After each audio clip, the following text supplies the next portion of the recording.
Good morning, welcome to our intellectual quality और learning platform. तो हम अपने डेली करंट अफेयर सीरीज की ओर आगे बढ़ते हैं। उससे पहले कुछ मोटिवेशनल कोट्स के बारे में जानेंगे।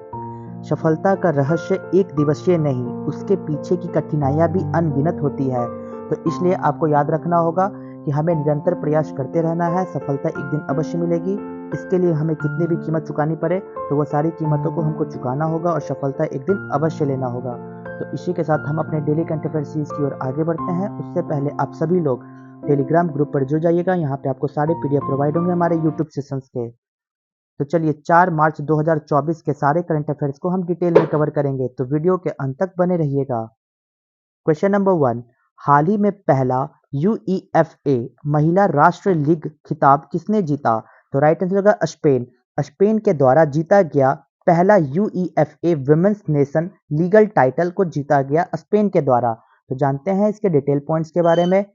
स्पेन की महिला टीम ने फ्रांस को हराकर पहली बार नेशंस लीग चैंपियनशिप बनकर इतिहास के पन्नों में अपना नाम दर्ज करा लिया और यह फ्रांस के विरुद्ध स्पेन की पहली जीत थी। तो आपको यह भी पॉइंट्स याद रखना होगा कि स्पेन की फर्स्ट विक्ट्री अगेंस्ट फ्रांस के खिलाफ ये पहली विक्ट्री थी जिसमें स्पेन के द्वारा जीत को हासिल की गई और इसी के दौरान ये एक ऐतिहासिक जीत रहा स्पेन के वुमेन्स के द्वारा। दक्षिणी स्पेन के ला कार्टूज स्टेडियम में 32,657 प्रशंसकों के सामने बैलोन डी ओर विजेता एताना बोनामाटी और मैरियोना कैलेंडेटी ने स्पेन के लिए एक-एक गोल किया और इसी के साथ पहला यूईएफए महिला राष्ट्र लीग की सह मेजबानी 23 से 28 फरवरी 2024 तक फ्रांस, नीदरलैंड और स्पेन में की गई थी।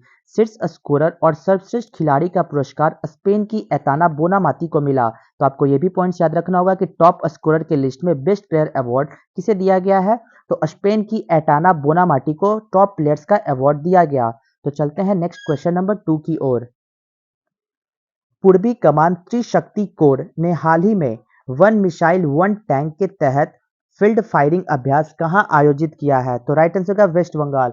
वेस्ट बंगाल में शुरू किया गया ईस्टर्न कमांड ट्राई शक्ति कॉर्प्स का आयोजन किया गया। तो जानते हैं इसके डिटेल पॉइंट्स के बारे में। वार्षिक पूर्वी कमान anti tank guided missile field firing 20 से 28 फरवरी 2024 तक पश्चिम बंगाल के तीस्ता फील्ड फायरिंग रेंज में आयोजित की गई थी, जिसमें यह गोलीबारी पूर्वी कमान के त्रिशक्ति कोर के तत्वाधान में की गई थी। तो आपको ये पॉइंट्स को याद रखना होगा कि इस कमांड का जो ट्राई शक्ति था इसका आयोजन कहाँ किया गया था? तो वेस्ट बंगाल में किया गया था। किस फील्ड में? तो तीस्ता फील्ड फायरिंग रेंज में इसका आयोजन किया गया था। तो जिसमें वन मिसाइल वन टैंक के लक्ष्य को हासिल करने के मकसद से 260 से ज्यादा मिसाइलें दागी गई, जिसमें रक्षा मंत्रालय के जनसंपर्क अधिकारियों ने कहा कि भारतीय सेना की पैदल सेना और मशीनीकृत पैदल सेना सेना बटालियनों की विभिन्न इकाइयों के 1500 से अधिक कर्मियों ने कमांड स्तर के प्रशिक्षण अभ्यास में भाग लिया। तो ये पॉइंट्स को याद रखना होगा कि annual eastern command anti tank guided missile कहाँ पे आयोजन किया गया? तो वेस्ट बंगाल में इसका आयोजन हुआ जो 20 से 28 फरवरी 2024 तक आयोजन किया गया था। तो चलते हैं क्वेश्चन नंबर 3 की ओर। हाल ही में भारत की पर्यावरण स्थिति रिपोर्ट 2024 कहां जारी की गई? तो राइट आंसर का राजस्थान। राजस्थान में जारी की गई state environment report of India 2024 का आयोजन राजस्थान में किया गया और इसी दौरान state environment report of India का जारी किया गया। जिस तरीके से आपको ये इमेज में दिख रहा है, इस रिपोर्ट्स के माध्यम से जारी किया गया राजस्थान स्टेट में। तो जानते हैं इसके डिटेल पॉइंट्स के बारे में। Centre for science and environment के अनिल अग्रवाल का वार्षिक अनिल अग्रवाल संवाद 28 फरवरी 2024 को राजस्थान के निमली में अनिल अग्रवाल पर्यावरण प्रशिक्षण संस्थान में भारत की 11वीं पर्यावरण स्थिति रिपोर्ट के लॉन्च के साथ शुरू हुआ और यह रिपोर्ट अर्थशास्त्री नितिन देसाई, वरिष्ठ पत्रकार टीएन नीनान और सीएसई महानिदेशक सुनीता नारायण ने जारी की और इसी के साथ इसे हर साल डाउन टू अर्थ पत्रिका द्वारा संकलित और प्रकाशित किया जाता है। तो ये पॉइंट्स को याद रखना होगा कि हाल ही में वार्षिक आयोजन किया गया और इसी के दौरान लॉन्च किया गया इंडिया का 11वां इन्वायरमेंटल स्टेटस रिपोर्ट। कहाँ पे? तो राजस्थान में इसका अनावरण किया गया। तो चलते हैं क्वेश्चन नंबर 4 की ओर। हाल ही में किस देश के पूर्व प्रधानमंत्री ब्रायन मुलरोनी का निधन हो गया? तो राइट आंसर का कनाडा। कनाडा के फॉर्मर प्राइम मिनिस्टर जिनका नाम था ब्रायन मुलरोनी, इनका निधन हो गया, जो कनाडा के फॉर्मर प्राइम मिनिस्टर थे। तो जानते हैं इसके डिटेल पॉइंट्स के बारे में। कनाडा के पूर्व प्रधानमंत्री ब्रायन मुलरोनी का निधन हो गया। वह 84 वर्ष के थे। उन्होंने 1984 से लेकर 1993 तक देश का नेतृत्व किया। इसी के साथ कंजर्वेटिव पार्टी के नेता श्री मेरलानी कनाडा के 18वें प्रधानमंत्री थे। उन्होंने शीत युद्ध के अंतिम दिनों में देश का नेतृत्व किया और संयुक्त राज्य अमेरिका के साथ मुक्त व्यापार समझौते पर भी जोर दिया, जिससे उत्तर पूर्वी क्यूबेक के एक ब्लू कॉलर पेपर मिल शहर में जन्मे मुलरोनी ने प्रोग्रेसिव कंजर्वेटिव पार्टी के नेता के रूप में कार्यभार को संभालने और प्रधानमंत्री बनने से पहले एक वकील और व्यवसाय कार्यकारी के रूप में अपना करियर को शुरू किया था। तो ये सारे पॉइंट्स को आपको याद रखना होगा। सबसे मेरा मेन पॉइंट होगा कि फॉर्मर प्राइम मिनिस्टर जो कनाडा से बिलोंग करते हैं, जिनका निधन हो गया, उनका क्या नाम है? तो ब्रायन मुलरोनी नाम है, जिनको हाल ही में निधन हो गया 84 वर्ष के उम्र में। क्वेश्चन नंबर 5 की ओर। हाल ही में रोमन रोलैंड बुक अवार्ड 2024 से किसे सम्मानित किया गया है? तो राइट आंसर होगा पंकज कुमार चैटर्जी। पंकज कुमार चैटर्जी को सम्मानित किया गया है के पर्पज के लिए, तो for the book of Romanian Roland, इसके लिए उन्हें सम्मानित किया गया। किन्हें? पंकज कुमार चैटर्जी को। तो जानते हैं इसके डिटेल पॉइंट्स के बारे में। रोमेन रॉलैंड पुस्तक पुरस्कार के 7वें संस्करण को पंकज कुमार चैटर्जी के बंगाली अनुवाद स्टालिनर दीवान को प्रदान किया गया। इसी के साथ विचारशील उपन्यास जोसेफ स्टालिन और सोवियत संघ में एक युवा कलाकार मुठभेड़ की जांच करता है, जिसका पुस्तक का बंगाली अनुवाद न्यू इंडिया साहित्य कुटीर द्वारा प्रकाशित किया गया था। इसी के साथ जीन डैनियल बाल्टस्टैट द्वारा बंगाली अनुवाद का शीर्षक क्या था? तो ले दीवान डी स्टालिन इसका शीर्षक था।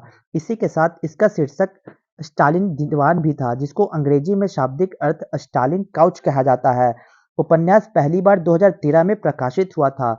भारत में फ्रेंच इंस्टीट्यूट द्वारा 2017 में इसे स्थापित किया गया और यह पुरस्कार हर साल भारतीय और फ्रांसीसी दोनों लेखकों को प्रदान किया जाता है, जो दोनों देशों के बीच साहित्यिक आदान प्रदान के महत्व पर प्रकाश डालता है, जिससे प्रसिद्ध फ्रांसीसी लेखक और नोबेल पुरस्कार विजेता का नाम रोमेन रॉलैंड के नाम पर रखा गया। तो ये था हमारा ऐतिहासिक बैकग्राउंड कि रोमेन रॉलैंड बुक से सम्मानित करने का पर्पस क्या है। तो जिसकी स्थापना 2017 में बाय फ्रेंच इंस्टीट्यूट्स के द्वारा की गई थी, जो हमारे इंडिया में स्टैब्लिश्ड है। इसी के दौरान इंडियन और फ्रेंच के राइटर्स को हर वर्ष ये पुरस्कार से सम्मानित किया जाता है। इन दोनों के कंट्री के लिटरेचरी वर्क में आदान प्रदान की वजह से इस अवार्ड को सम्मानित किया जाता है। इसका शुभारंभ कब हुआ था? 2017 में। आपको ये पॉइंट्स याद रखना होगा। तो चलते हैं इसी के साथ क्वेश्चन नंबर 6 की ओर। हाल ही में भारत ने किस नदी पर बांध बनाकर पाकिस्तान की ओर जाने वाली पानी को रोक दिया है? तो राइट आंसर होगा रावी रिवर। रावी रिवर पर इंडिया के द्वारा बांध बनाने के दौरान क्या हुआ कि पाकिस्तान पे जाने वाली वो सारी नदियों को रोककर हमारे इंडियन में इस नदी को मोड़ दी गई है, जिसके वजह से इंडिया का जितना भी रिलेटेड एरिया है, वहाँ पे इस रावी नदी का पानी को यूज किया जाएगा और हम लोग ग्रो करेंगे। तो यही कारण है कि इंडिया ने स्टॉप किया है वाटर फ्लो टू पाकिस्तान जाने के लिए बाय बिल्डिंग अ डैम बनाकर इस पानी को रोक दिया गया। तो आखिर रोकने का पीछे क्या रीजन है? तो जानते हैं इस डिटेल पॉइंट्स के बारे में। तो भारत ने पाकिस्तान की ओर बहने वाली रावी नदी पर शाहपुर कुंडी बांध बनाकर पानी को रोक दिया है। तो आपको एग्जाम ऑफ पॉइंट व्यू से आपको ये पॉइंट को याद रखना होगा कि इंडिया ने ब्लॉक किया वाटर, तो किस डैम को बनाकर रावी नदी को ब्लॉक किया गया है? तो यहाँ पे आपको राइट आंसर हो जाएगा शाहपुर कांडी डैम। किस नदी पर बनाई गई है? तो रावी नदी पर बनाई गई डैम का नाम हो गया शाहपुर कांडी डैम। देखिए, विश्व बैंक की देखरेख में 1960 में हस्ताक्षरित सिंधु जल संधि के तहत रावी की पानी पर भारत का विशेष अधिकार होगा।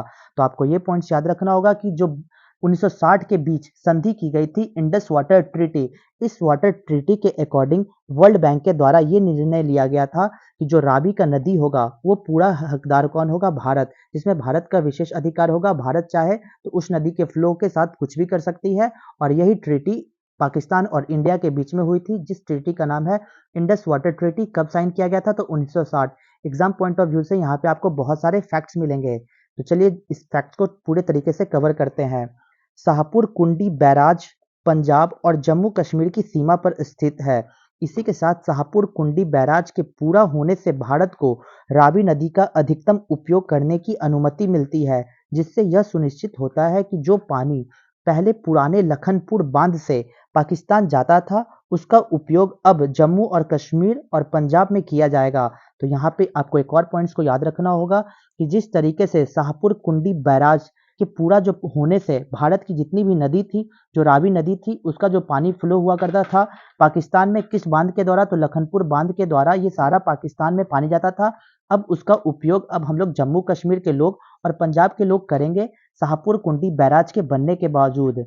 इसी के दौरान यह परियोजना 1995 में हमारे पूर्व प्रधानमंत्री पीवी नरसिम्हा राव जी द्वारा शुरू की गई थी।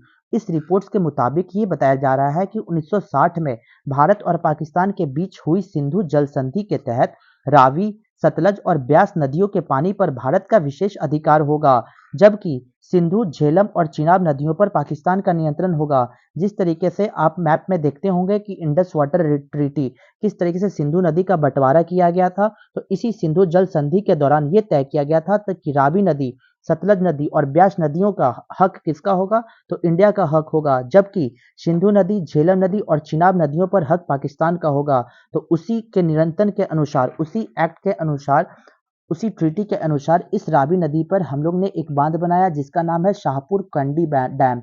इस डैम के अकॉर्डिंग क्या होगा कि अब जितने भी पानी पाकिस्तान में जा रहे थे वो सब पानी जम्मू कश्मीर और पंजाब के लोगों को मिलेगा, जिससे पानी से होने वाली परेशानियां और कमियों का सामना करना ना पड़ेगा। अब हमें पानी प्रचुर मात्रा में मिलेगी। तो जानते हैं डिटेल पॉइंट्स के बारे में। क्वेश्चन नंबर 7 की ओर। हाल ही में कौन पहली बार अंटार्कटिका की मुख्य भूमि पर पहुंचा है, तो राइट आंसर का बर्ड फ्लू। तो bird flu reach the main land of Antarctica for first time, किस वजह से, तो चलते हैं इसके डिटेल पॉइंट्स के बारे में। जिस तरीके से आपको इमेज में दिख रहा है कि साइंटिस्ट के द्वारा ये कहना है कि पूरी डेडली टाइप तरीके से बर्ड फ्लू कहाँ पहुंच चुकी है, तो अंटार्कटिका के मेन लैंड में पहली बार ऐसा हुआ है कि बर्ड फ्लू फैल चुका है। तो जानते हैं इसके डिटेल पॉइंट्स के बारे में। वैज्ञानिकों ने कहा कि पहली बार अंटार्कटिका की मुख्य भूमि पर घातक प्रकार के बर्ड फ्लू की पुष्टि हुई, जो दक्षिणी क्षेत्र की विशाल पेंगुइन कॉलोनियों के लिए संभावित खतरा है, और अर्जेंटीना के वैज्ञानिकों ने अंटार्कटिका बेस प्रिमवेरा के पास डिस्पन द्वीप और मृत स्कुआ शिबार पक्षियों के नमूना में वायरस की मौजूदगी की पुष्टि की है। इसी के साथ CSIC के द्वारा ये बयान में कहा गया कि विश्लेषण से निर्णायक रूप से पता चलता है कि पक्षी एवियन इन्फ्लुएंजा के H5 उपविफलता से संक्रमित थे, और मृत पक्षियों में से कम एक में अत्यधिक रोगजनक एवियन इन्फ्लुएंजा वायरस को देखा गया था। तो ये पॉइंट्स को आपको याद रखना होगा कि पहली दफा ऐसा हुआ कि अंटार्कटिका के बेस पर बर्ड फ्लू फैला गया, जो बहुत ही घातक स्थिति को पैदा करती है। क्वेश्चन नंबर 8 की ओर। हाल ही में ऑक्सफोर्ड पुरातत्वविदों द्वारा खोजी गई हड़प्पा युग के किलाबंदी बस्ती, जिसे मोरो धोड़ा कहा जाता है, मोरे ढेरा, इस कहाँ स्थित है, तो राइट आंसर हमारा हो जाएगा गुजरात। गुजरात में लोकेटेड है इस हड़प्पन एरा के फोर्टिफाइड सेटलमेंट, जिसका खोज अभी हाल ही में किया गया है, किसके द्वारा, तो ऑक्सफोर्ड आर्कियोलॉजिस्ट के द्वारा खोजा गया मोरो ढारो। तो जानते हैं इसके डिटेल पॉइंट्स के बारे में।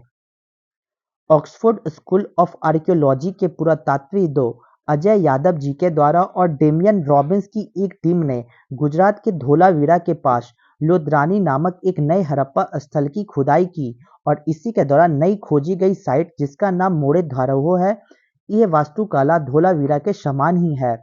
यह समझौता उत्तर हड़प्पा 2600 से 1900 ईसा पूर्व से लेकर उत्तर हड़प्पा 1900 से लेकर 1300 ईसा पूर्व काल तक का प्रतीत होता है, जो किलेबंदी की माप पूर्व से पश्चिम तक 102 मीटर और उत्तर से दक्षिण तक 58 मीटर, दीवार की मोटाई औसतन 3.3 मीटर देखी गई। तो आपको ये पॉइंट्स को याद रखना होगा कि हाल ही में हमारे टीम आर्कियोलॉजिस्ट के द्वारा, जिसमें अजय यादव जी और डामियन रॉबिन्सन जी के द्वारा ऑक्सफोर्ड स्कूल ऑफ आर्कियोलॉजी के द्वारा ये एक्सकावेटेड किया गया एक नया हड़प्पा साइट, जो कहाँ पे लोकेटेड है, तो गुजरात के धोलावीरा में लोकेटेड है। नियर कहाँ, तो लोतरानी के नजदीक में ये लोकेटेड एक नई डिस्कवर्ड साइट को खोजी गई, जिसका नाम रखा गया मोरो धारो। ये एक आर्किटेक्चर के द्वारा खोजा गया है, जिसके द्वारा ये बताया जा रहा है कि ये सिमिलर धोलावीरा के जैसे ही है। तो जानते हैं इसके डिटेल फैक्ट्स के बारे में। तो हड़प्पा सभ्यता के बारे में जानते हैं। जिस तरीके से सिंधु घाटी, जिसे हम लोग हड़प्पा सभ्यता भी कहते हैं, दक्षिण एशिया की ये पहली शहरी सभ्यता थी। हम लोग जिस तरीके से अपने एंशियंट इंडिया में पढ़ते हैं, एंशियंट हिस्ट्री में पढ़ते हैं कि सिंधु घाटी और हड़प्पा सभ्यता दक्षिण एशिया की सबसे पहली शहरी सभ्यता हुआ करती थी। जो मेसोपोटामिया और मिस्र के साथ सह अस्तित्व में थी।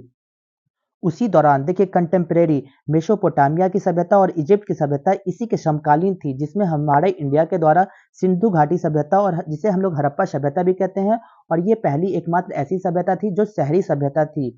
इस हड़प्पा संस्कृति का काल 3200 ईसा पूर्व से लेकर 1300 ईसा पूर्व तक माना जाता है, जबकि हड़प्पा सभ्यता भारतीय भूमि पर लगभग 13 लाख वर्ग किलोमीटर क्षेत्र में त्रिकोणीय आकार में फैली हुई थी।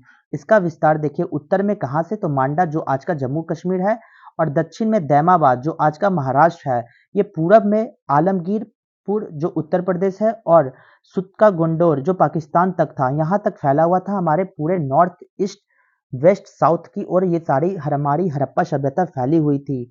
इसी के दौरान आपको ये भी पॉइंट याद रखना होगा कि हमारे हड़प्पा सभ्यता के प्रमुख शहर कौन कौन से थे, तो पंजाब पाकिस्तान और मोहनजोदड़ो का सिंध पाकिस्तान, धोलावीरा लोथल और सुरकोटदा जो गुजरात और भारत में लोकेटेड थी, कालीबंगन और बनावली राजस्थान भारत, और राखीगढ़ी हरियाणा और भारत में लोकेटेड है। तो ये पॉइंट्स आपको याद रखना होगा, जिससे आपका ये फैक्ट्स भी क्लियर हो गया हड़प्पा सभ्यता से रिलेटेड। तो चलते हैं अपने रिवीजन बैच की ओर। 2 मार्च 2024 के सारे करंट अफेयर्स को रिवीजन मोड में कवर करेंगे। क्वेश्चन नंबर 1, हाल ही में वैश्विक जैन शांति दूत से किसे सम्मानित किया गया, तो राइट आंसर होगा आचार्य लोकेश मुनि को सम्मानित किया गया। क्वेश्चन नंबर 2, हाल ही में आरबीआई ने अमेजन पे को पेमेंट एग्रीगेटर के रूप में अंतिम मंजूरी दी है। क्वेश्चन नंबर 3, भारत में तेंदुओं की स्थिति पर रिपोर्ट के अनुसार तेंदुओं की सबसे अधिक संख्या मध्य प्रदेश में दर्ज की गई। क्वेश्चन नंबर 4, हाल ही में किसने डेंगू के व्यापक प्रसार के कारण स्वास्थ्य आपातकाल घोषित किया है, तो पेरू के द्वारा इसे घोषित किया गया। क्वेश्चन नंबर 5, हाल ही में वर्ष 2023 में विश्व में की सबसे कम प्रजनन दर साउथ कोरिया द्वारा दर्ज की गई। क्वेश्चन नंबर 6, हाल ही में ब्रिटेन में किंग चार्ल्स तृतीय से नाइटहुड प्राप्त करने वाले पहले भारतीय सुनील भारती मित्तल बने हैं। क्वेश्चन नंबर 7, हाल ही में किस राज्य में स्थित कुलशेखरपट्टनम में इसरो के दूसरे स्पेस पोर्ट की आधारशिला रखी गई है, तो तमिलनाडु में। क्वेश्चन नंबर 8, हाल ही में भारत की जैन औषधि पहल में शामिल होने वाला पहला देश मॉरिशस बना है। तो चलते हैं अपने क्वेश्चन ऑफ द डे में। तो आज का हमारा क्वेश्चन क्या होगा, safeguarding the public property, developing scientific temper and promoting communal harmony come under which of the following, सार्वजनिक संपत्ति की सुरक्षा करना, वैज्ञानिक सोच विकसित करना और सांप्रदायिक सद्भाव को बढ़ावा देना निम्नलिखित में से किसके अंतर्गत आता है। ऑप्शन ए फंडामेंटल राइट्स के अंतर्गत, डीपीएसपी के अंतर्गत, फंडामेंटल ड्यूटीज के अंतर्गत, या नन ऑफ द एबव। आपको आंसर कमेंट बॉक्स में देना होगा। तो यहाँ तक वीडियो को देखने के लिए thank you so much guys. Video को ज़्यादा से ज़्यादा हो सके तो लाइक शेयर और सब्सक्राइब करें ताकि और भी कंटेंट आपके पास पहुंच जाए। जय हिंद जय भारत दोस्तों।